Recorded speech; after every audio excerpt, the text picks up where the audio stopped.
Olá, irmãos, graça e paz do nosso Senhor, tudo bem com vocês? Aula número 5 do nome do Senhor. Esse é o mapa que nós vamos usar. Eu esqueci de colocar esses mapas lá na comunidade do canal. Eu acho que tem uns 3 mapas que eu estou devendo lá. Eu vou colocar esses mapas lá e aí vocês podem ir lá na comunidade do canal e baixar os mapas. Não tem como ficar enviando para vocês por e-mail, individualmente. Tá na comunidade do canal, é só vocês ir lá, baixar.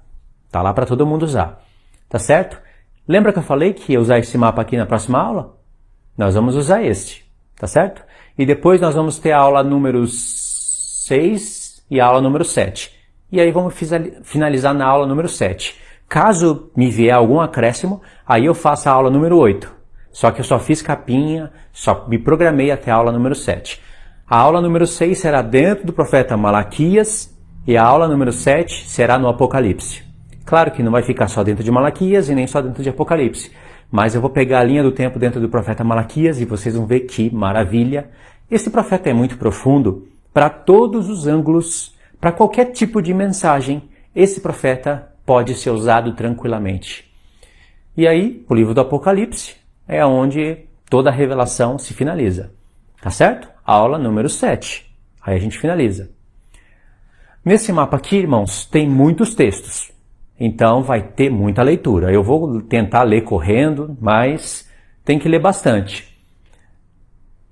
O título do vídeo, que eu serei o que serei, aula 3. Isso daqui vocês ignoram porque está errado. E o mapa 2. Também está errado, né? Não deu certo o que eu queria fazer. Só que não vou arrumar isso daqui, não pedi para o irmão. Então nós vamos ver essa parte aqui primeiro, este lado primeiro. Certo? Aí nós vamos ler Ezequiel 20, do 13 ao 13, vamos ver o que Deus fala sobre o deserto, sobre o Egito, vamos ver esses textos aqui que eu vou explicar para vocês. E aí depois, no segundo quadro, nós vamos continuar esse quadro aqui, no segundo quadro, na segunda parte. E aqui nós vamos ver milênio, sacerdote, casa de Deus, resumidamente. Coisas que eu falei no vídeo passado, lembra? O sábado, o ano 50, nós vamos ver isso daqui também. E aí tem a questão das 2 testemunhas, as 2 asas da grande águia e a questão do 6G, que vai ser tudo bem resumido mesmo nesse vídeo. E tem os textos que comprovam isso. Pode ver, eu vou jogar aqui na tela bem grande, 2 testemunhas. Muitos irmãos têm dúvidas sobre as 2 testemunhas. Muitas pessoas não conseguem compreender muito bem o assunto. Tem pessoas que acham que as 2 testemunhas são as 2 tábuas da lei. Adventistas, né? Outros adventistas acham que as 2 testemunhas é Antigo e Novo Testamento. Outros acham que são essas 2 coisas, as 2 tábuas da lei, Antigo e Novo Testamento. Já ouvi falar isso. Tem pessoas que devem estar faltando uns parafusos na cabeça, que acham que as 2 testemunhas é João e Paulo. Apóstolo Paulo e João, as 2 testemunhas. Base? 0, nenhuma. É claro que não tem base também para a gente dizer que as 2 testemunhas são 2 tábuas de pedra, não é? E nem Antigo e Novo Testamento, né? Deus está falando de profetas, de homens que profetizam, de homens que vão fazer sinais e prodígios. Se for para interpretar, não com tanta precisão, melhor interpretar que são 2 homens. Só que a profecia mostra, no contexto geral da palavra, que não são somente 2 homens. São 2 povos. E não é Moisés e Enoque, nem Elias e Enoque. Na descrição do Apocalipse 11, você vai lembrar de Moisés e de Elias. Então, eu tento me esforçar para tentar compreender o porquê que essas pessoas querem pôr Enoque. Já vi as bases que elas usam, já até fiz vídeos no passado, lá no Japão, com mapa mental, para desfazer esse erro, porque é um erro e impede as pessoas de prosseguirem. Mas tem pessoas que ainda persistem nesse erro. Não são 2 homens, são judeus e gentios que terão porções, características de Moisés e de Elias, o espírito de Moisés e de Elias, é o espírito de Deus. Só que como eles agem, o contexto. Bom, tem muita coisa para se falar e eu vou fazer vídeo à parte, básico, para explicar as 2 testemunhas, não só por Apocalipse. Se for só ler o Apocalipse, a gente fica confuso. Não tem como discernir muita coisa. Mas se você passa pela lei, pelos profetas, chegando até o Novo Testamento também, indo até o Apocalipse, aí a sua visão das duas testemunhas se amplia. E aí vai estar conectado com o tempo do 6G, que aqui eu acredito que nós vamos chegar no tempo do 6G, para finalizar o assunto, ok? Eu prometo fazer vídeo das duas testemunhas, começando do básico mesmo, passando para o avançado, explicando passo a passo, para as pessoas que ainda não entendem. Então vamos começar aqui. Aqui eu coloquei: Deus relembra o povo do deserto passado para profetizar o deserto futuro. Vou aumentar para ler, ficar melhor. Deus relembra o povo do deserto passado para profetizar o deserto futuro. Ele vai fazer isso em Ezequiel 20, do 13 ao 23. Aí tem o deserto e o Egito. E aí nós vamos continuar lendo, né? E aí Deus vai mostrar que as coisas que ele está mostrando em Apocalipse já estavam nos profetas. Só que aí Deus, o Pai, na sua sabedoria, quando ele montou o Apocalipse, ele pegou porções de vários profetas, com textos específicos, deu figuras, deu forma para eles. Deu figuras, montou, arquitetou tudo. Os profetas já falavam disso, só que o Apocalipse vai acoplando tudo, acrescentou alguns detalhes e deu para a gente, em formas de desenhos, figuras, e acrescentou muitas coisas. O Apocalipse é um livro que veio diretamente do Pai. O que a gente iria esperar? Uma coisa vinda direto de Deus. Foi João que escreveu, sim, mas o Pai projetou imagens para João. O livro estava na mão do Pai e ele deu para o Filho. O Filho, através de um anjo, deu para a igreja. O Filho, através de um anjo, deu para João passar para 7 igrejas, que passou para o nosso tempo e vai chegar no tempo do fim. Esse livro tem que ser comido. Então, se veio diretamente do Pai, tem que ser algo magnífico mesmo. Então vamos começar com o Êxodo 20, do 13 ao 23. Mas a casa de Israel se rebelou contra mim no deserto. Não andaram nos meus estatutos e rejeitaram todos os meus juízos, os quais, cumprindo o homem, viverá por eles, e profanaram grandemente os meus sábados. Então eu disse que derramaria sobre eles o meu furor no deserto, para os consumir. Verso 14. O que eu fiz, porém, foi por amor do meu nome. O estudo é do nome, né? Então, frisei de amarelo. Por amor do meu nome, para que não fosse profanado diante das nações, perante as quais os fiz sair. Verso 15. Demais, levantei-lhes no deserto a mão e jurei. Eu estou frisando no deserto, para vocês verem quantas vezes Deus fala no deserto, no deserto, no deserto. Aí nós vamos entender o porquê que Deus está frisando tanto o deserto passado.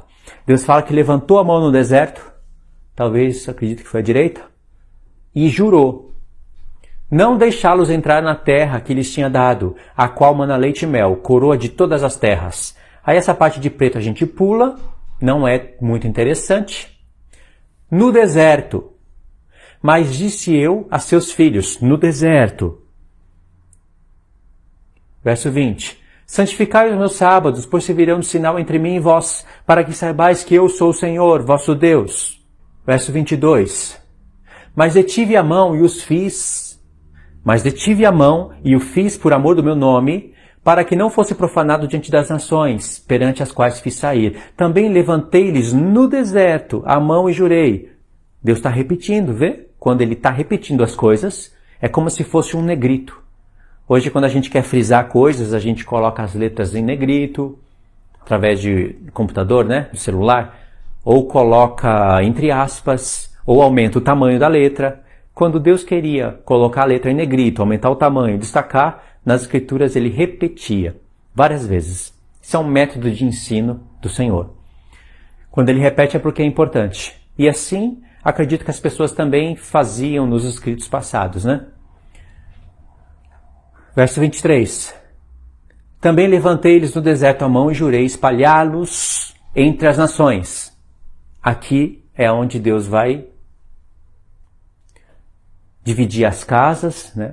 Moisés já profetiza a divisão das casas, de maneira bem resumida, mas profetiza. Já profetiza que o povo iria se tornar louco e entrar entre as nações, e que no futuro esse povo louco, que seria a casa de Israel, que iria perder a sua identidade, iria ouvir a voz do Senhor na frente dos judeus. Já estava profetizado, Paulo fala disso em Romanos. Espalhá-los entre as nações, derramá-lo pelas terras.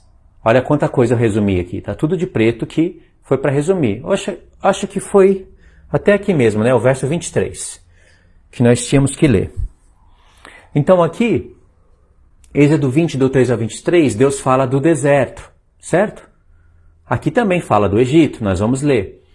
Aí temos que ler também do 33 ao 38 e depois do 39 ao 44. Tá vendo? Do 39 ao 44. E aí nós vamos frisar esse texto aqui, 39 ao 44. Aí eu vou conectar com outros pontos dentro do livro do profeta Ezequiel. Vamos ler do 33 ao 38, então. Diz assim: Tão certo como eu vivo, diz o Senhor Deus. Lembra? Deus falou muitas vezes do deserto. E todas aquelas partes que estavam de preto, Deus estava detalhando tudo o que ele fez para o povo no deserto. Eu pulei. Só destaquei que Deus está falando, no deserto eu fiz isso, no deserto eu levantei as mãos, no deserto eu falei, no deserto. E aí todas as partes que estão de preto, Deus está contando a história do deserto passado, para então profetizar um deserto futuro. E aí eu não entendo como as pessoas não compreendem isso. Acha que nós vamos ficar aqui nas nações, marca da besta vai vir. Tem pessoas pós-tribulacionistas que não entendem isso, ou seja, não leem os profetas. Acha que nós vamos ficar aqui, que nós vamos morrer, que nós vamos viver no meio desse mundo todo conectado, ou seja, não estão preparando o povo para o que há de vir. Está dizendo que você vai morrer, mas nem todos vão morrer. O que adianta ser pós-tribulacionista e não te dar a direção? Está dizendo que todo mundo vai ter que morrer, mas Paulo fala que terão pessoas vivas no final, para a vinda do Senhor. E se terão pessoas vivas no final, não vai ser aqui, dentro das nossas casas, trabalhando, pagando luz, pagando água, pagando internet. Não vai ser aqui. Vai ser muito longe do sistema.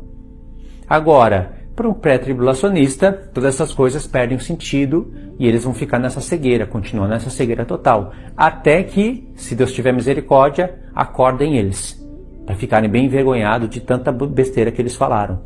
Então Deus fez questão de profetizar o deserto passado, para profetizar o deserto futuro. E essa mensagem é diretamente para nós entendermos o que nós temos que fazer então. Tem pessoas também que, após verem isso e entenderem que está bem conectado, está bem explicado, ficam doidas. O que eu tenho que fazer então? Quando que eu tenho que ir para o deserto? Será que eu tenho que acumular coisa lá? Aonde? Que deserto? No Brasil não tem deserto. Aonde eu vou? Fica toda desesperada. Entende a mensagem primeiro. Entende a palavra de Deus. A luz vai vindo de pouco a pouco. Deus não vai levar 1, 10, 100 pessoas, 1000 somente, para lugares longe da terra. É que também, por outro lado, dá para entender. Tem canais dizendo que a primeira trombeta já tocou. Tem canais dizendo que a grande tribulação vai começar ano que vem.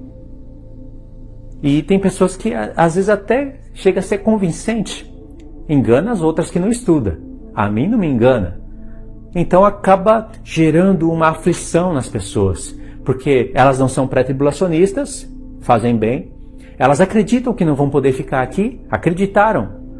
Mas também está acreditando que a tribulação começa ano que vem.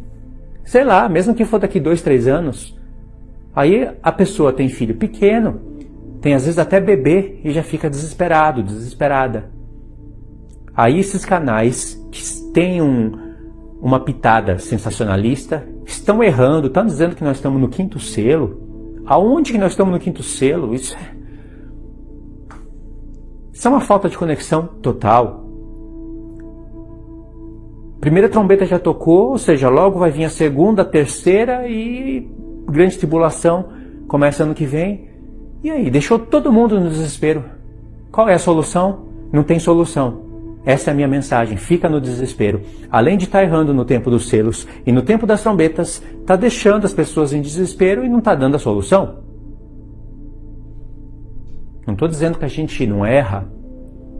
A gente erra. Eu também erro. Eu já errei nisso daí já. Aliás, alguns anos atrás eu nem via isso. Eu era pós-tribulacionista, mas não via isso. Eu só entendia que a igreja não ia ficar aqui na grande tribulação, mas não enxergava isso. Aí tem pessoas que entendem que a igreja vai ficar na grande tribulação, que consegue desmistificar, derrubar por terra muitas doutrinas humanas, mas elas são precipitadas, ao ponto de dizer que está prestes a abrir o sexto selo. Ou seja, Jesus vai vir. Grande tribulação tem que começar ano que vem. Primeira trombeta já tocou. Aí o pessoal fica em desespero, irmãos, porque não tem solução para eles, não foi dada a solução. Se você entender esses estudos aqui, desde a aula número 1, nós estamos na aula número 5, e prestarem atenção, vocês vão ver que tem solução. Deus não é irresponsável. Ele não vai fazer a grande tribulação começar ano que vem, daqui 2, 3 anos, se o povo dele não conhece duas casas de Israel, não entendeu que tem que sair do sistema. Deus não é irresponsável. Ele vai fazer a mensagem dele chegar a todos pela internet, enquanto tem internet. Entendeu, irmãos? Acalma o espírito. Estuda a palavra. Quando a gente vê que não pode mais usar a internet, que o YouTube vai começar a bloquear mensagens cristãs, quando a gente perceber que tem pessoas morrendo no Brasil já por causa da palavra de Deus, e que é uma coisa, sabe, notória. Quando a gente vê que a 7ª cabeça da besta está formada, porque a 7ª cabeça da besta é a única que tem os 10 chifres. Então a gente vai saber que os pés da estátua, na parte dos dedos, estão prontos. Então a gente vai entender que vai se levantar o anticristo, e Deus vai falar com todo o seu povo, não somente pela palavra, não somente por esse canal, mas também por sonhos, visões, que Deus vai dar a vários irmãos. Deus não é irresponsável de fazer a grande tribulação começar ano que vem, e de repente, quando você abrir os olhos, já tocou trombeta, já estamos no selo, e que se lasque se você não entendeu. Não é assim que Deus trabalha, tá bom? Acalma o espírito e estuda a palavra de Deus. Claro que tem pessoas que vão ser pegas de surpresa, mas irmãos, Deus está trabalhando. Eu sei que Jesus não está muito longe de vir, está bem perto. A própria ciência, que não crê na palavra de Deus, cientistas sérios, comprometidos com o que eles estudam, eles dizem que esse mundo não dura mais 50 anos. Se eles estiverem errado, vai ser por pouco. A gente vê o avanço da tecnologia, o homem está os homens, as nações estão prontas para se autodestruírem. Então a gente sabe que o mundo não dura mais 50 anos. E pelos cálculos que eu fiz, pelos estudos que eu fiz, Jesus não pode vir antes de 15 anos, mas não vai demorar mais que 30. Ou seja, eu acredito que daqui até 30 anos o Senhor vem. Grande tribulação começou, tudo vai ser feito e o Senhor vem em 30 anos. Claro que não é exato. Calculei pela palavra de Deus e pelos tempos, pelos eventos. É o que eu imagino, mais ou menos. Só que eu não acredito que a gente tem só 10 anos pela frente. Não acredito que ano que vem é grande tribulação. De maneira nenhuma. Entendeu até aqui, irmãos? Eu tive que fazer essa pausa na leitura para poder explicar isso, e aí vocês vão entender com mais precisão a leitura a partir daqui. Verso 33. Aí nós vamos ler, só para relembrar, nós vamos ler do 33 ao 38. Depois do 39 ao 44. Tão certo como eu vivo, diz o Senhor Deus, com mão poderosa, com braço estendido, derramado furor, hei de reinar sobre vós.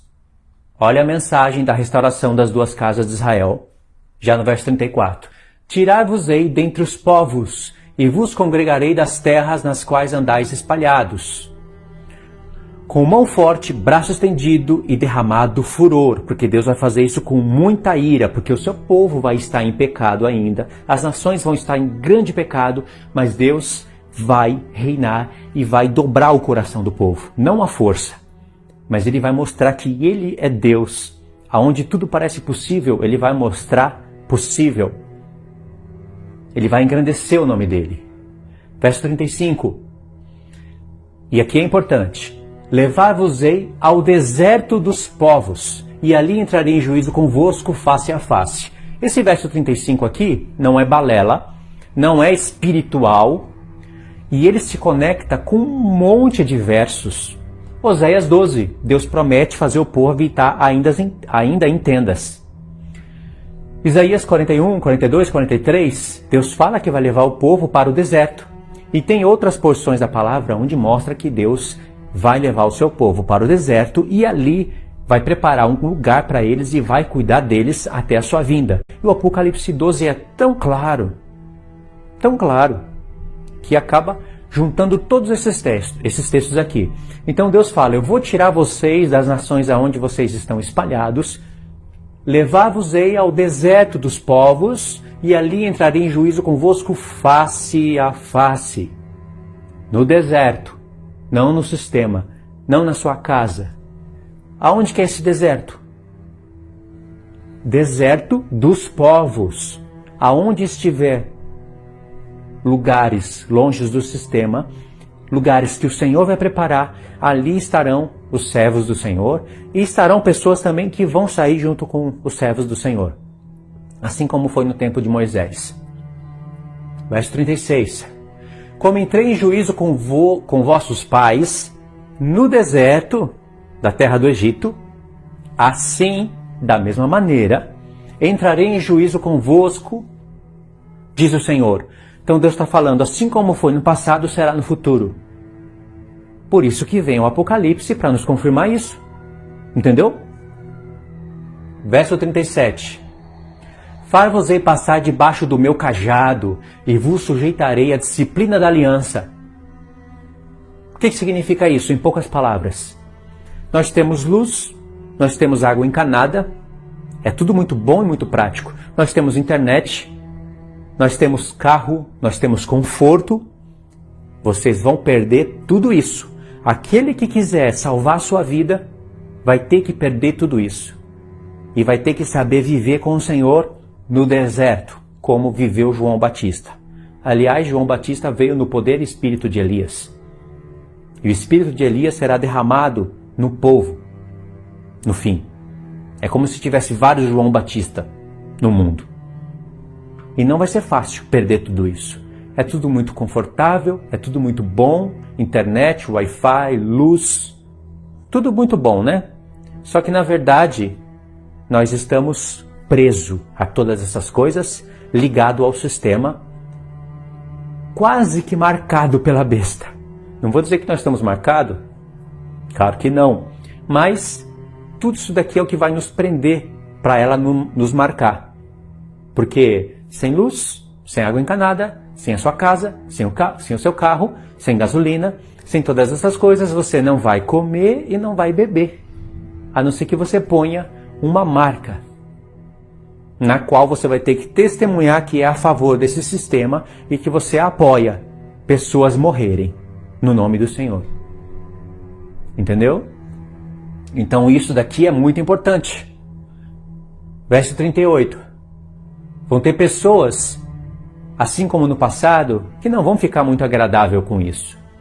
Separarei dentre vós os rebeldes e os que transgrediram contra mim, da terra das suas moradas, e eu os farei sair, mas não entrarão na terra de Israel. E sabereis que eu sou o Senhor. Era até o 38, né? Aí depois a gente tem que ler do 39 até o 44. Vamos fazer uma leitura mais rápida. Quanto a vós outros, vós, ó casa de Israel, assim diz o Senhor Deus. Ide, cada um e se vai a seus ídolos, agora e mais tarde, pois que a mim não me quereis ouvir, mas não profanareis mais o meu santo nome, com as vossas dádivas e com os vossos ídolos. É como se Deus estivesse falando, não quer me ouvir? Vai, serve os seus ídolos, faz o que vocês gostam de fazer, não vão entrar na terra, mas não profanem o meu nome. Verso 40. Porque no meu santo monte, no monte alto de Israel, Isso daqui vai estar em Ezequiel 40, aonde vai ter uma cidade edificada. Deus mostrou para Ezequiel uma cidade edificada sobre um alto monte. E aquela cidade é gloriosa. Ali o Senhor Jesus estará. E o Senhor Jesus, sabendo disso, quando ele estava na terra, aqui em carne, ele estava ensinando a justiça para os seus discípulos. Ele fala: não se pode esconder uma cidade edificada sobre o alto monte. Brilhem sobre essa terra. O que ele quis dizer? Ele quis dizer: pratiquem justiça, que vocês vão entrar no reino do meu Pai. E essa justiça será manifesta a todos os povos. E uma cidade edificada sobre o alto monte não pode ser escondida. Então já comecem já. É isso que o Senhor Jesus está falando. No monte alto de Israel, diz o Senhor Deus, ali toda a casa de Israel me servirá. Toda naquela terra. E ali me agradarei deles, ali requererei as vossas ofertas e as primícias das vossas dádivas, com todas as vossas coisas santas. Nada de sacrifício pelo pecado. Eu sei que lá em Ezequiel do 40 ao 48 tem sacrifícios pelos pecados, mas é uma linguagem de Deus para os santos que entendem essas coisas, né? É convertida em atos da nova aliança. Levantar das mãos, sacrifício da tarde e da manhã. A oração dos lábios, o incenso puro. Por aí vai. Tem muitos textos que falam isso, né? Verso 41. Agradar-me-ei de vós com aroma suave, quando eu vos tirar dentre os povos e vos congregar das terras em que andais espalhados, e serei santificado em vós perante as nações. Sabereis que eu sou o Senhor, isso aqui é o nome dele, né? Sabereis o significado do meu nome, não é sabereis pronunciar o meu nome. Sabereis tudo que o meu nome significa. Hier asher hier, eu serei o que serei. Quando eu vos der entrada na terra de Israel, na terra que, levantando a mão, jurei dar a vossos pais. Ali vos lembrareis dos vossos caminhos e de todos os vossos feitos com que vos contaminastes, e tereis nojo de vós mesmos por toda a vossa iniquidade, por todas as vossas iniquidades que tendes cometido. Eu sei que isso daqui parece ser estranho, né? Como que a igreja glorificada vai se lembrar do passado, ter nojo das vossas obras, das obras, ter nojo? Difícil de compreender, né? Por enquanto. Quando você conhecer a terceira casa de Israel, isso daqui não vai ser mais difícil de compreender. Isso daqui vai ser compreendido muito bem. Verso 44. Sabereis que eu sou o Senhor quando eu proceder para convosco por amor do meu nome, não segundo os vossos maus caminhos, nem segundo os vossos feitos corruptos, ó casa de Israel, diz o Senhor. Vê que eu estou introduzindo o assunto da terceira casa, né? Tem pessoas que nem sabem o que significa a terceira casa e já estão zombando. E ainda distorcem a mensagem da segunda casa. Essas pessoas estão se desviando do caminho do Senhor. Dizem que não existe mais duas casas, que Jesus já uniu tudo na cruz. Então essa mensagem de duas casas não existe mais. O que a gente faz com pessoas assim? O Senhor Jesus, Paulo também disse que Jesus aboliu a morte. A morte foi abolida já? Nem no milênio a morte foi abolida. Para a igreja, sim. Mas a morte ainda existe para nós. Existirá no milênio entre as nações. E o último inimigo a ser destruído será a morte. Mas Paulo disse, Jesus aboliu a morte. Paulo diz que Deus nos ressuscitou. Mas nós não ressuscitamos ainda. A mensagem das duas casas de Israel, ela ainda funciona muito bem nos dias de hoje. Senão nós estaríamos unidos junto com o judeu, em um só propósito. Está vendo a burrice dessas pessoas? Pelo sacrifício de Cristo, houve a providência de tudo, houve a provisão e a previsão de tudo. Pelo sacrifício de Cristo, está tudo consumado. As duas casas de Israel foram unidas, a morte foi abolida, ele venceu tudo, o diabo já está lançado no lago de fogo, pela provisão do sacrifício do Filho que venceu. Mas as duas casas não estão unidas ainda. Deus disse que quando unir elas vão estar em Jerusalém reinando. O Senhor Jesus proveu isso pelo sacrifício, mas não chegou na mente ainda das pessoas. Como que pode vir um tolo insensato, ou tolos insensatos, dizer que não tem mais duas casas.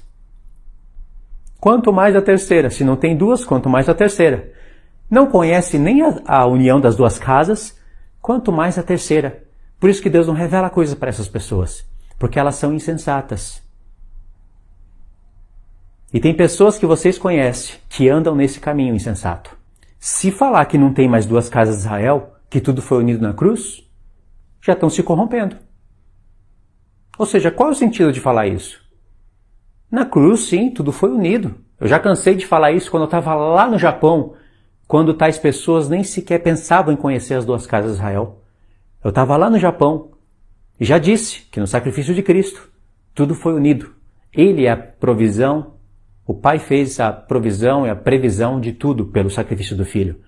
Mas os apóstolos lutaram, principalmente Paulo, para que essa mensagem chegasse na mente de ambos os povos, porque se não chegar na mente não tem restauração.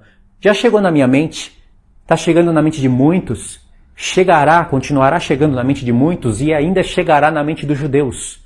E quando chegar o tempo da ressurreição, aí as duas casas se unem, aí vai se cumprir o que Paulo falou. Em Cristo não há mais homem e nem mulher, não há mais judeu e nem mais gentil, não há mais servo, não há mais livre, porque Cristo é um em todos.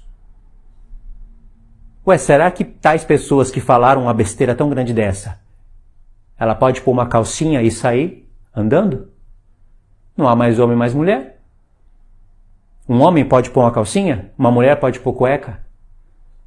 Então quer dizer que eu não sou mais homem? Uma mulher não é mais mulher? Um judeu não é judeu e um gentil não é gentil?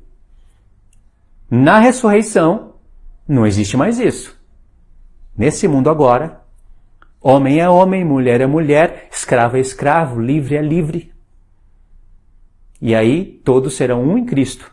Mulher não vai ser mais mulher, homem não vai ser mais homem, não vai ter mais escravo, não vai ter mais livre, porque todos que serão o corpo do Messias se tornarão um, através da ressurreição. Nos dias de hoje, as duas casas de Israel ainda esperam a promessa da união. Entendeu, irmãos? Então quando vocês verem tolos, insensatos, falando besteira, foge. Faz assim que vocês vão fazer bem. Por isso que vocês não vão me ver mais conectado com essas pessoas. Entendeu, irmãos? Entendeu, né? Respondi muitos comentários só nessa fala. Ok? Terminei aqui. Então a gente leu esses textos aqui. Agora nós vamos ler Isaías 11, 10, 31, 51. Pode ser que eu pule alguns textos aqui, porque tem muitos textos para ler e tem essa parte aqui também, né? Então eu vou escolher só alguns textos para a gente ler aqui. Vamos ler Isaías 11, do 13 ao 16. Vamos lá. Afastar-se-á a inveja de Efraim, e os adversários de Judá serão eliminados. Efraim, Judá. Efraim não invejará mais a Judá, e Judá não oprimirá mais Efraim. Acontece isso hoje? Negativo. Então as duas casas de Israel não estão unidas ainda. Verso 15. O Senhor destruirá totalmente o braço do mar do Egito. Olha aí, Egito não é o passado, é o de hoje. E com a força do seu vento moverá a mão contra o Eufrates, e ferindo, dividi-lo-á em 7 canais, de sorte que qualquer atravessará de sandálias. Haverá caminho plano para o restante do seu povo, que foi deixado da Síria, como houve para Israel no dia em que saiu da terra do Egito. Deus está falando, como foi no passado, será no tempo do fim. Lembra de Ezequiel 20? Assim como entrei em juízo com vossos pais no deserto, no passado, assim entrarei em juízo convosco, quando eu tirar vocês das nações, levar para o deserto dos povos, e ali face a face, falar com vocês. Entendeu, irmãos? Então Deus está recapitulando a história aqui. Interessante que em Isaías 11 vai ter o estabelecimento do milênio. Então Deus está contando aqui as coisas que vão acontecer. E uma coisa interessantíssima. Procura aqui. Acabou o verso 11. Deus está falando que vai unir Efraim e Judá. Ninguém vai ter mais briga um com o outro. Não vai ter mais inveja. Eles vão se unir. E ainda vão ter caminho plano para passar pelo mar, assim como houve no passado, né? E aí diz, orarás naquele dia. Que dia? No dia em que Deus cumpria as coisas ditas no contexto imediato. Graças te dou, ó Senhor, porque ainda que te iraste contra mim, a tua ira se retirou, e tu me consolas. Verso 2. Eis que Deus é a minha salvação, confiarei e não temerei, porque o Senhor Deus é a minha força e o meu cântico. Ele se tornou a minha salvação. Quer saber o que significam essas palavras? Quer saber por que o Espírito Santo colocou essas palavras aqui? Se você clicasse aqui nessa cruzinha, você iria ter Êxodo 15, também o Salmo 18. Mas Êxodo 15 é quando o povo de Israel, libertado pelas mãos de Moisés, pelas mãos do Senhor também, né, claro, saiu e passou pelo mar. Olha o que Moisés cantou. O Senhor é a minha força e o meu cântico. Ele me foi por salvação. Este é o meu Deus. Palavras de Moisés. Cântico da vitória. Olha aqui que tem no verso 2. Deus é a minha salvação, confiarei e não temerei, porque o Senhor Deus é a minha força e o meu cântico. Ele se tornou a minha salvação. Todo o povo vai cantar o que Moisés cantou, porque a história do passado se repete no futuro. Isso daqui está em Apocalipse 15 também. Vós, com alegria, tirareis água das fontes da salvação. Direis naquele dia, dai graças ao Senhor, invocai o seu nome, tornai manifestos os seus feitos entre os povos, relembrai que é excelso o seu nome. Aqui é a igreja falando para as nações. Falai todas as obras do Senhor, estudem a palavra. Vai ter reuniões, vão ter estudos, muito mais do que agora. Lembra que eu falei nos vídeos passados? Que a terra vai se encher do conhecimento do Senhor, assim como as águas cobrem o mar. E aqui é uma ordenança.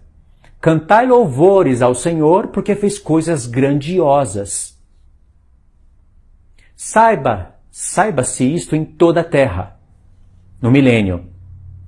Exultai e jubila, ó habitantes de Sião, porque grande é o Santo de Israel no meio de ti. No meio de ti é também dentro de ti. Dentro, aqui a palavra também é dentro.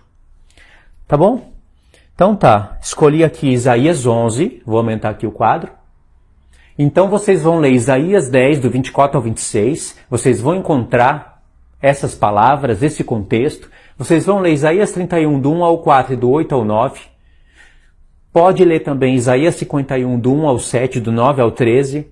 Vocês vão encontrar a repetição desses pontos e Deus falando, assim como foi no passado, vai ser no futuro, criando paralelos entre o deserto passado e o deserto futuro, de maneira que Faraó vai ser revelado como o dragão do mar.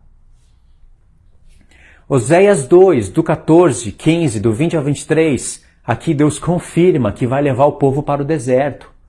Pode ler Oséias 2, do 14 ao 15, vai bater com Ezequiel 20, do 13 ao 23, na verdade do 33 ao 38, pode ler que vai bater. O povo está indo para o deserto em Oséias 2. Em Oséias 12, 9, Deus fala que vai fazer o povo habitar em tendas. É claro, ninguém vai edificar casas no deserto. Amós 4, do 6 ao 9, do 10 ao 12, Deus fala as mesmas coisas. E Deus fala, prepara-te para encontrares com o Senhor teu Deus. Ele não falou que vai levar o povo para o deserto e vai falar com ele ali face a face. Pode ler esses capítulos. Anota.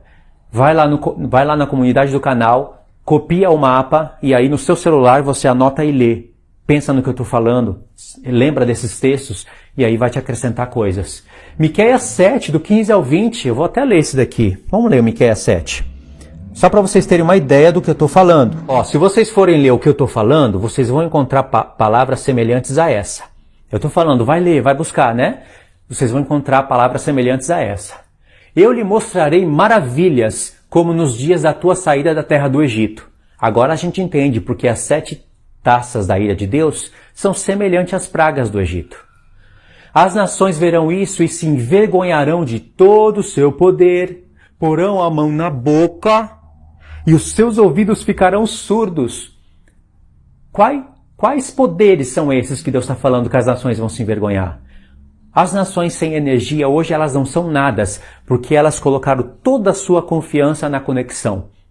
na conexão de países que estão entrelaçados por internet, por contratos. Só que sem energia, tudo é abalado. E Deus vai abalar a energia desse mundo a cada toque de trombeta. É claro que vai ser de pouco a pouco, né? Ali pela quarta trombeta, Deus já começa a abalar um pouco da energia. Você tem que ver quais são as fontes de energia que alimentam o mundo. Quando chegar nas taças, aí vocês vão ver que Deus vai limitar a energia do homem quase a zero. É como se Deus tivesse planejado. Eu vou deixar o homem agora, na altura dos milênios, no final dos tempos, conhecer a energia, conhecer a internet, conhecer a conexão. E eles vão trabalhar, cada vez que eles trabalham nisso, mais escravos eles vão ficar, mais conectado o mundo vai ficar e as minhas profecias vão se cumprir. E aí eles vão confiando na internet, confiando no Wi-Fi, confiando nos vídeos, confiando tudo que eles vão fazer de impiedade. Vão se afastar de mim. E eles vão botar toda a sua confiança e se tornarem totalmente dependentes desse mundo. De maneira que se não tiver caminhões se movimentando pela rua, os mercados não são abastecidos. E logo em seguida, nós passamos fome. Lá no Japão, vou abrir um parêntese rapidinho aqui. Lá no Japão houve uma nevasca onde eu estava. Gumaken não é lugar de nevasca, mas houve uma nevasca. E Gumaken não é preparado para isso. Mas houve. Sabe o que aconteceu? Em questão de 3 dias, as fábricas pararam, os mercados começaram quase que a zerar. Japonesada ia no mercado, japonesada que é muito bem educada, já ia e enchia ali a cesta, comprava um monte de coisa para estocar nas suas casas. E aonde você iria, aonde você fosse, os mercados estavam vazios. E se essa nevasca não para, logo as pessoas começariam a ter falta de alimento nos lares. Isso só por causa de uma nevasca. Agora você imagina se Deus afetar a quarta parte do sol, a terça parte do sol. O que você acha que vai acontecer? Calcula. Calcula. Só por Deus afetar a terça parte do sol, da lua e das estrelas, o mundo já vai sofrer consequências graves. Imagine quando chegar nas taças. E aí Deus deixa o homem chegar no ápice, confiar nas suas conexões, confiar no seu lar, nas suas casas, confiar no que o mundo, no que o governo diz. E aí Deus fala, agora as nações vão me conhecer. Elas vão se envergonhar do seu poder, porque Deus vai abalar o poder das nações. E o poder das nações hoje é a energia. Por isso a água se converte em sangue. Por que você acha que a segunda taça faz que todas as águas dos mares se convertam em sangue? Não é só porque foi derramado o sangue dos profetas. Aliás, o sangue dos profetas foram derramados porque houve conexão e o inimigo poderia rastrear os santos. Então Deus vai tirar essa conexão do mundo. Se as águas se transformam em sangue, Deus já afeta ali grande parte da alimentação da energia. Porque as usinas nucleares já não vão ser abastecidas, alimentadas, né? Por água. Precisa ser resfriada. Se não houver resfriamento, não tem como gerar toda essa energia para o mundo. E aí Deus afeta as fontes de energia da água, do sol, dos ventos, até o homem ficar quase que zerado. Quando chegar ali perto da sexta taça, o homem já não tem mais energia na terra. Entendeu, irmãos? E olha o que Deus disse. Eu estou falando das taças, né? Da ira de Deus, que são semelhantes às pragas do Egito. Eu lhe mostrarei maravilhas, como nos dias da tua saída da terra do Egito. Está em Apocalipse. As nações verão isso e se envergonharão de todo o seu poder. Porão a mão sobre a boca e os seus ouvidos ficarão surdos. Lamberão o pó como serpentes, como répteis da terra. Tremendo sairão dos seus esconderijos e tremendo virão ao Senhor nosso Deus e terão medo de ti. Deus está falando que vai destruir todas as nações? Não. Está falando que elas vão sair dos seus esconderijos e vão ter medo do povo dele. Aquele que profetizou que haveria de acontecer todas essas coisas. Verso 18. É claro que quando Deus falava essas coisas aqui, Deus previa o mundo como hoje, né? O mundo tecnológico. Deus previa isso. Quem, ó Deus, é semelhante a ti? Quem é que vai estar nesse tempo tecnológico falando quem é semelhante à besta? Quem pode batalhar contra ela? Quem é que vai estar falando isso? A besta, o falso profeta, os adoradores da besta. Quem é semelhante à besta? A besta são povos, línguas e nações. A besta de 7 cabeças, 10 chifres, semelhante a leopardo, com pés de urso, boca de leão. Aglomerado de povos conectados. Tem 10 chifres. Falso profeta, tem 2 chifres, se levanta da terra. A besta se levanta do mar. Besta de 10 chifres, né? A besta de 2 chifres se levanta da terra. O falso profeta. E todo mundo vai falar quem é semelhante à besta. Quem pode batalhar contra ela? E aí Deus responde. Quem, ó Deus, é semelhante a ti? Porque ele vai envergonhar os poderes dos povos. Que perdoas a iniquidade e te esqueces da transgressão do restante da tua herança? Ó Senhor, não retém a sua ira para sempre, porque tem prazer na misericórdia. Tornará a ter compaixão de nós, pisará aos pés as nossas iniquidades e lançará todos os nossos pecados nas profundezas do mar. Mostrará a Jacó a fidelidade e a Abraão a misericórdia.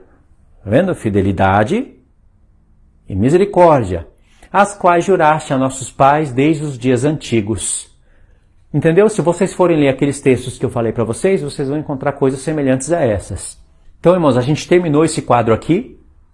Eu expliquei para vocês, vou dar um zoom aqui para ficar melhor. Eu expliquei para vocês Miqueias 7, do 15 ao 20, só 5 versos, não é? Imagine se fôssemos ler o capítulo todo, ou o profeta todo, que é maravilhoso. Aí depois tem um texto que eu coloquei aqui, uma chave. Ezequiel 32, do 1 ao 10, vai ser uma chave para você interpretar Apocalipse 12. Uma das chaves, né? Porque a gente vê que Miqueias 7, do 15 ao 20, já fala de Apocalipse 12 e de todo o livro do Apocalipse. E aí eu coloquei as 7 taças aqui, para vocês verem que as 7 taças da ira de Deus são semelhantes às pragas do Egito. E Deus fala que por intermédio dos sinais semelhantes aos sinais do Egito, ele iria envergonhar os poderes dos povos. Então nós vamos para essa parte agora.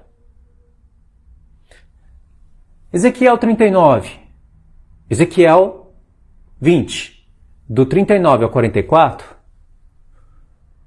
vai nos conectar com esses pontos aqui. Vai nos conectar com Ezequiel 40, do 1 ao 5, e Ezequiel 44, do 1 ao 6, que vai falar do milênio dos sacerdotes e da casa de Deus. E também vai nos levar para esses textos aqui. Ezequiel 39, Ezequiel 20, do 39 ao 44. Vamos só relembrar. Ezequiel 20, do 39 ao 44. Tá aí. Lembrando, os textos passados, Deus vai fazer uma conexão entre o deserto passado para profetizar o deserto futuro. Ele relembra o deserto passado para profetizar o deserto futuro.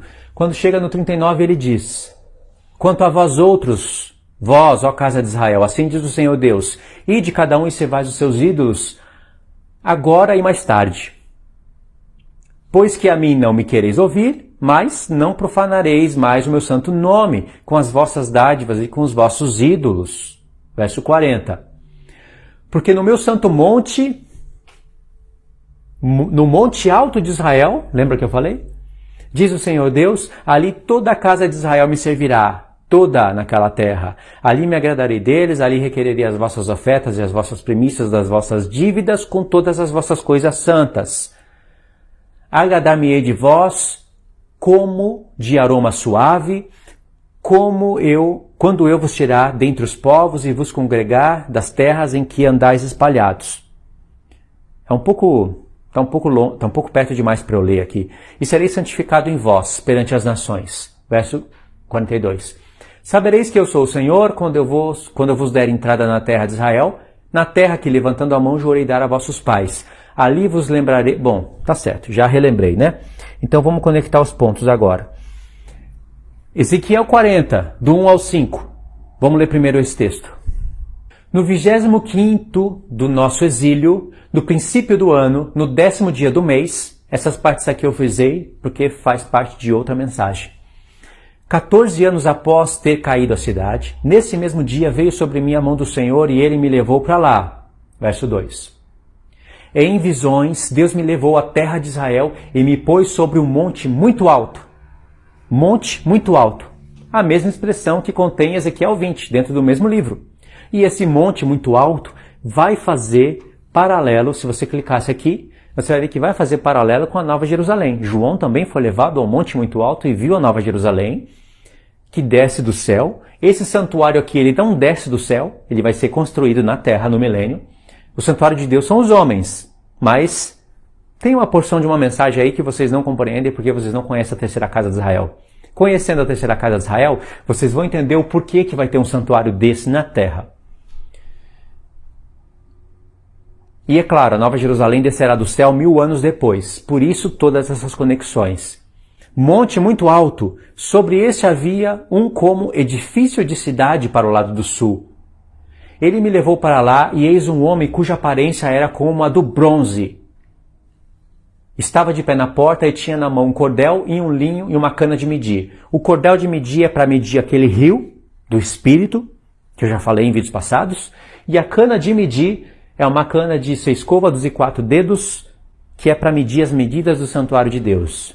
Esse homem é o Filho de Deus, porque vocês vão ver em Ezequiel capítulo 1, que tem um homem cuja aparência é de bronze, e ele está acima de todos os céus, e a aparência dele é semelhante ao Filho do Homem, é Cristo. Verso 4. Disse-me o homem, filho do homem, vê com os próprios olhos, ouve com os próprios ouvidos, e põe no coração tudo quanto eu te mostrar. Porque para isso foste trazido para aqui. Anuncia, pois, à casa de Israel tudo quanto está vendo. Se Deus falou isso para Ezequiel, é porque ele está falando isso para nós. No começo do livro, você vai ver que Ezequiel foi enviado para as nações, e não só para profetizar para aquela época. Se Deus está falando, vê com os olhos, ouve com os ouvidos, coloca no coração, medita em tudo que eu vou te mostrar, é porque é importante. Você tem feito isso? Se você não faz isso, com certeza você não vai saber o que é a terceira casa de Israel, não vai conhecer a unificação das duas casas, não vai compreender Ezequiel do 40 ao 48, vai ficar todo confuso. Porque Ezequiel do 40 ao 48 tem sacerdotes do Senhor que têm a lei de tomar mulheres, não de todas as tribos, sacerdotes do Senhor, e esse templo é do milênio. Eles têm a lei de tomar mulheres virgens, vão se casar, eles têm que colocar tiaras na cabeça, se vestir de linho ao ponto de não sair suor. São sacerdotes do Senhor, mas são homens terrenos. E não tem como espiritualizar esse texto, a não ser que você seja adepto da linha amilenista, que espiritualiza tudo, não importa o que tem que fazer, espiritualiza. Sabe? Abandona texto, abandona contexto, vai espiritualizando tudo, e no final das contas, você está sendo infiel com a Escritura. Eu sei aonde tem que espiritualizar os textos, mas tem porções aqui que são impossíveis de se espiritualizar. E se você não vê com os próprios olhos as medidas de todo esse templo e as leis, não ouve com os próprios ouvidos e não coloca no coração tudo que Deus mostra, você vai ficar confuso. Mas a palavra de Deus não é para trazer confusão. Lembra que Deus fala para Isaías? Isaías, vai para um povo que tem olhos, mas não vê, tem ouvidos, mas não ouve, tem coração, mas não entende. E essas porções aqui Deus fala no início do livro. Em Ezequiel 2 ele fala. Ezequiel, vai para um povo que tem olhos, mas não vê, tem ouvidos, mas não ouve. Você, pelo contrário, vê com os próprios olhos, ouve com os próprios ouvidos, coloca no coração que eu vou te falar. Essa porção tem Ezequiel 2. E aí Deus fala para Ezequiel, não te insurjas com a casa rebelde, mas vai e come o livro que eu vou te mostrar, escrito por dentro e por fora. Qual é a única maneira da gente não se misturar com casa rebelde? Comendo o livro. Se você comer o livro, que livro que é esse? Todas as palavras de Deus. Se você comer o livro, nada disso daqui vai te ser oculto. Ainda que demore tempo para você compreender, e que a gente não compreende tudo de uma vez só, nada disso vai ser oculto. Verso 5. Vi um muro exterior que rodeava toda a casa, e na mão do homem uma cana de medir. Ele mediu a largura do edifício, uma cana, e a altura, uma cana, ou seja, é quadrado. Verso 6. Então veio a porta que olhava para o oriente, subiu pelos seus degraus, mediu o limiar da porta, acho que aqui não precisa mais ler, é só isso daí mesmo. Agora, vamos pegar o próximo, né? Ezequiel 44, do 1 ao 6. Então o homem me fez voltar para o caminho da porta exterior do santuário, que olhava para o oriente. a qual estava fechada. Disse-me o Senhor, esta porta permanecerá fechada, não se abrirá, ninguém entrará por ela, porque o Senhor Deus de Israel entrou por ela. Verso 3. Por isso permanecerá fechada, né? Verso 3. Quanto ao príncipe, ele se assentará ali por ser príncipe, para comer pão diante do Senhor. Pelos vestíbulos da porta entrará e por aí mesmo sairá. É um templo, tem um príncipe, tem sacerdotes que comem, que bebem, que se casam, que se dão em casamento. Tem um príncipe que come pão. E não é o Senhor Jesus. Entendeu? Não é. Não adianta querer espiritualizar tudo isso daqui. A não ser que você seja milenista, calvinista. Ou seja, você não está vendo com os próprios olhos, não está ouvindo com os seus próprios ouvidos, não está entendendo com o coração. Porque isso daqui vai acontecer. Verso 4. Depois o homem me levou pela porta do norte, diante da casa. Olhei, e eis que a glória do Senhor enchia a casa do Senhor. Então caí rosto em terra. A casa do Senhor não somos nós? Sim. Esse templo não está falando, assim, medidas espirituais do povo de Deus? Sim, está. Mas existe, existirá.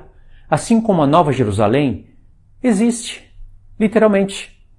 Se você quer achar que não existe, pode achar. Eu acho incoerente. Você pode dizer também que o Lago de Fogo não existe. Que os 24 anciãos não existe. Que os 4 seres viventes não existe. É tudo uma parábola. Já viu aquele povo? É tudo uma parábola. Tudo espiritual. É a linha espiritualoide. Tudo espiritual. Nada existe. Nem o trono de Deus no céu não existe, porque Deus é espírito, não precisa de um trono para sentar. Então são adeptos da linha espiritualista. Tudo é uma ideia. Também pode se chamar de idealista. Mas, é claro, pessoas coerentes que vão ver com os olhos, ouvir com os ouvidos e meditar com o coração, vai entender a dupla revelação. Que existe literal, que é um tempo de 1000 anos que vai ser mudado, vai vir o 8º dia e vai ter uma mudança gloriosa. Mas então essas coisas existem. Eu posso ler esse templo aqui, enxergar ele literalmente, entendo o porquê que vai ter que ter um templo literal, entendo que o templo do Senhor são os homens, entendo que a Nova Jerusalém é um templo que existe, e entendo, sem contrariar uma coisa com a outra. Perfeitamente eu entendo os propósitos de Deus. Não tenho problema com isso. E aí está sendo mostrada a casa, um templo, a glória do Senhor. Verso 5. Disse-me o Senhor, filho do homem, nota bem, vê com os próprios olhos, ouve com os próprios ouvidos. Tudo quanto eu te disser de todas as determinações a respeito da casa do Senhor e de todas as leis dela. Nota bem. Quem pode entrar no templo e quem deve ser excluído do templo, excluído do santuário. É um santuário que Deus está falando. Após você olhar as medidas, comparar o contexto, pôr no coração, notar bem, ou seja, bota no coração, vê com os olhos, ouve com os ouvidos, você vai ver quem pode entrar no templo e quem pode ser excluído. Diz aos rebeldes, a casa de Israel, assim diz o Senhor Deus, bastem-vos de todas as vossas abominações, ó casa de Israel. Ok. Aqui já foi explicado esse ponto, né? Agora, se nós fôssemos para Ezequiel 22, do 23 ao 26, depois Ezequiel 42, depois Ezequiel 44, nós iríamos encontrar coisas semelhantes a essa. Então, acredito que nós vamos ter que ir mais uns 20 minutos de vídeo para poder passar por esses textos. Presta atenção.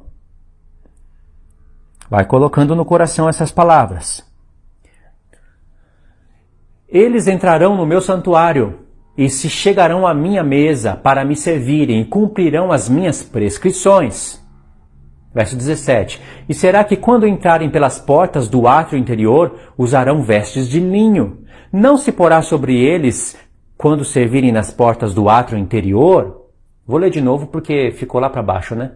Aliás, está muito grande. Está aí. E será que quando entrarem pelas portas do átrio interior, usarão vestes de linho? Não se porá sobre eles Não se porá lã sobre eles quando servirem nas portas do átrio interior do templo. Verso 18. Lembrando, estamos falando do templo no milênio e de algo que é nova aliança total. Tiaras de linho lhes estarão sobre a cabeça e calções de linho sobre as coxas. Não se cingirão a ponto de lhes vir suor. Verso 19. Saindo eles do átrio exterior, ao povo despirão as vestes, com que ministravam, pô-las-ão nas santas câmaras e usarão outras vestes para que, com as suas vestes, não santifiquem o povo. Nós estamos lendo coisas do sacerdote do Senhor. Tenta espiritualizar tudo isso. Tenta espiritualizar o templo, os sacerdotes e todas essas leis. Fala assim para si mesmo. É tudo igreja. Ponto final. Eu duvido, com essas palavras, o Senhor dá esse testemunho de você. Realmente, Ele está pondo, Ele está vendo com os próprios olhos, ouvindo com os próprios ouvidos e pondo no coração as minhas palavras. Duvido o Senhor falar isso. Duvido você interpretar o texto com coerência. Porque você está vendo com os próprios olhos o que está escrito. Ouvindo com os próprios ouvidos. E se pôr no coração as palavras, você vai compreender que isso daqui nós estamos falando de algo glorioso. Algo que é glorioso. Nós estamos falando exatamente do que significa a primeira casa de Israel, segunda casa de Israel e terceira casa de Israel. Não raparão a cabeça, nem deixarão crescer o cabelo. Antes, como convém, tosquearão a cabeça. Nenhum sacerdote beberá vinho. Não está falando nada da antiga aliança aqui, viu? É na nova, no templo. Quando entrar no átrio interior, não se casarão nem com viúva, nem com repudiada, mas tomarão virgens da linhagem da casa de Israel, ou viúva que for de sacerdote. A meu povo ensinarão a distinguir entre o santo e o profano, e farão discernir entre o limpo e o imundo. Agora é uma prova para ver se você crê nas palavras de Jesus ou não. Jesus disse que os que serem dignos de alcançar a ressurreição não se casarão e nem se darão em casamento. Não come, não bebe, não sua, não tem relações sexuais. E aqui, sacerdotes do Senhor estão fazendo tudo isso. Não tem como espiritualizar tudo e, de fato, é no milênio. Entendeu? Não estamos falando da igreja aqui. Não estamos falando. Ok. E tudo isso que nós lemos aqui, claro que foi uma introdução para a terceira casa, já estou explicando para vocês irem meditando, diz respeito ao sábado e ao ano jubileu. Nós estamos lendo aqui coisas a respeito do sábado, do sétimo milênio e do ano jubileu. E aqui, irmãos, nós temos as duas testemunhas, que tem duas asas da grande águia, que vai libertar o povo do 6G. Nós estamos no 5G. Talvez ainda não está assim muito no Brasil, mas pelo mundo afora o 5G já está rolando. Tem pontos no Brasil que o 5G já está rolando, prejudicial à saúde. E a China já está trabalhando no 6G. E eu acredito que nós vamos chegar no 6 mesmo, para ficar tudo 6, sabe? 666, www, fazendo as contas da 666, 666 para todos os lados. Tem mais coisas a respeito do 666, né? Porque é criação humana, é marca da besta. Povos, línguas e nações, marca do homem, criação humana. E aí, chegando no 6G, fica claro, né? Não é uma invenção. Se nós estivéssemos no 3G, falando do 6G, ficaria um pouco forçado, né? Mas nós estamos falando de algo que a China já está trabalhando. Só procurar no YouTube aí. China trabalhando no 6G. Já está trabalhando. Ok. E aí nós vamos ter aqui toda essa questão das duas testemunhas. São textos que eu já li. Mas eu vou ler de novo, rapidamente. Isaías 40, do 1 ao 5. Vamos lá, vamos correr para conseguir ler os textos. Consolai, consolai o meu povo, diz o Senhor Deus. Falai ao coração de Jerusalém, bradai-lhe que já é vindo o tempo da sua milícia, que a sua iniquidade está perdoada, que já recebeu em dobro das mãos do Senhor por todos os vossos pecados. Verso 3. Vós que clama no deserto, preparai o caminho do Senhor, endireitai no ermo, no deserto, a vereda do nosso Deus. Se cumpriu João Batista? Se cumpriu. Ele foi a voz que clama no deserto. Jesus falou que ele é o Elias que haveria de vir, mas a profecia mostra um povo no futuro fazendo as mesmas coisas que João Batista, no poder de Elias. Por isso as duas testemunhas. E lembra das conexões que Deus levará um povo para o deserto? E no deserto o povo vai preparar o caminho para o Senhor? É isso aí. Se tem um povo que vai ficar vivo nessa terra para a vinda do Senhor Jesus, é o povo que estará no deserto. Todo vale será aterrado e nivelado todos os montes e outeiros. O que é tortuoso será retificado e os lugares escabrosos aplanados. Isso é uma restauração da terra que vai precisar acontecer. A glória do Senhor se manifestará e toda a carne verá. Toda a carne verá. Não aconteceu na primeira vinda do Senhor. Pois a boca do Senhor o disse. Ok, agora vamos ler. É um resumo, né? Do 9 ao 10. Do 9 ao 10. Tu, Sião, que anuncias boas novas, sobe a um monte alto. Lembrou? Não frisei aqui, mas monte alto. Tu que anuncias boas novas, Jerusalém, ergue a tua voz fortemente, levanta, não temas, e dize às cidades de Judá, eis aí está o vosso Deus. Eis que o Senhor Deus virá com poder, e o seu braço dominará, e eis que o seu galardão está com ele. Aqui Apocalipse, né? Eis que o meu galardão está comigo e eu vou dar para cada um conforme as suas obras. Eis que cedo venho e comigo está o galardão. Apocalipse 22. E aqui diz que o Senhor vai vir com poder. Nós estamos dentro de Isaías 44 ainda. Agora vamos ler os textos 30 e 31. É o final do capítulo. Olha como Deus fecha o capítulo. Voz do que clama no deserto, preparai o caminho do Senhor.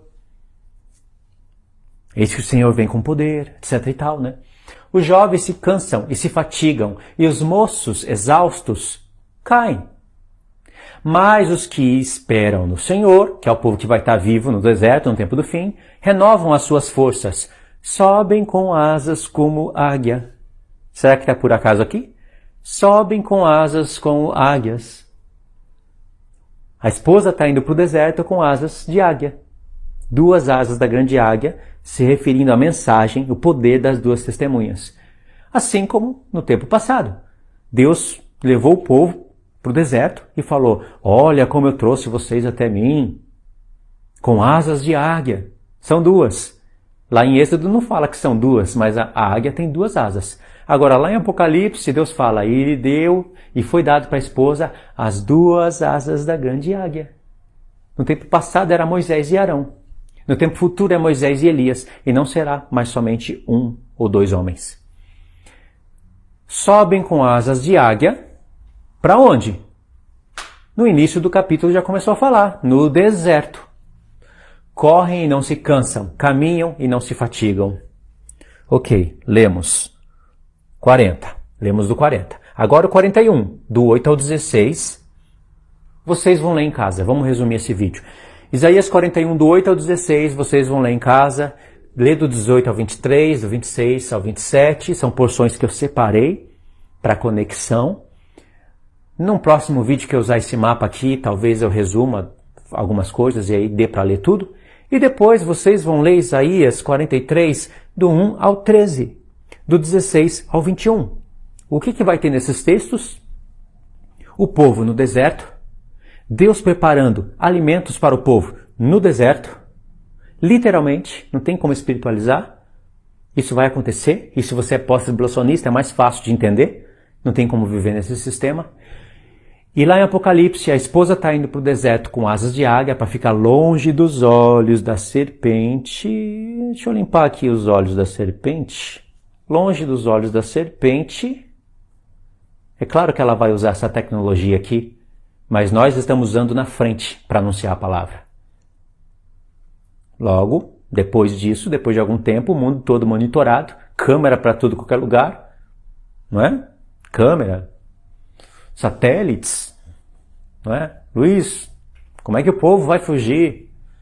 Como é que o povo vai para o deserto? Tem drones, tem satélites, tem tudo. Sim, mas em Miqueias 7 é um dos textos onde Deus fala que vai envergonhar o poder das nações. Para que drones quando não vai poder ser usado? Por que na sexta taça os reis do Oriente, que é a Rússia, que é a China e que todos esses países, estão ali sendo conquistados por sinais e poderes e maravilhas e prodígios malignos pelo dragão, pela besta, pelo falso profeta, estão sendo todos conquistados para passar pelo rio Eufrates. Por que eles têm que passar pelo rio Eufrates? Por que não vêm com seus aviões, com seus tanques de guerra? Por que não vai com seus drones? Porque não adianta todo esse lixo se não tem como abastecer eles. Então tudo isso vocês vão encontrar aqui. E o único jeito do povo ficar realmente vivo para a vinda do Senhor é no deserto. Não é aqui. Entendeu? Irmãos, aqui eu fecho a mensagem, tá? Eu sei que dependendo do nível espiritual da pessoa, ela não está apta para compreender, mas tem muitas pessoas que já compreendem, sim. É só olhar para esse mundo e compreender e entender. Usamos esse mapa aqui, realmente foram muitos textos, foram muita leitura, mas sem leitura não tem meditação, não é? Lemos bastante, essa daqui foi a aula número 5, falta a aula número 6 e a número 7. Vou deixar isso daqui na comunidade do canal, junto com os mapas que eu estou devendo. E aí a gente estuda isso nos próximos vídeos, tá bom? Obrigado por ter assistido até aqui. Deixa as dúvidas no comentário, eu vou tentar responder através de vídeos. Talvez eu responda um ou outro escrevendo, mas eu não vou ficar respondendo todo mundo escrevendo, né? Não tem como, tá bom? Mas deixa as dúvidas, se tiver algo a acrescentar, pode acrescentar, porque eu já aprendi muita coisa pelos comentários, tá? Então é isso, irmãos. Obrigado por ter assistido até aqui. Agradeço a todos os irmãos que contribuem no canal, todos os ofertantes, todos que têm ajudado a minha vida. Sempre vou estar agradecendo. Deus abençoe vocês, que Deus retribua. Deus possa retribuir segundo a necessidade de cada um, segundo a bondade dele, né? Porque tudo vem dele. Mas a palavra dele está alcançando pessoas. Isso é o importante, tá bom? Então é isso, irmãos. Fiquem na paz do nosso Senhor Jesus. Deus abençoe a todos.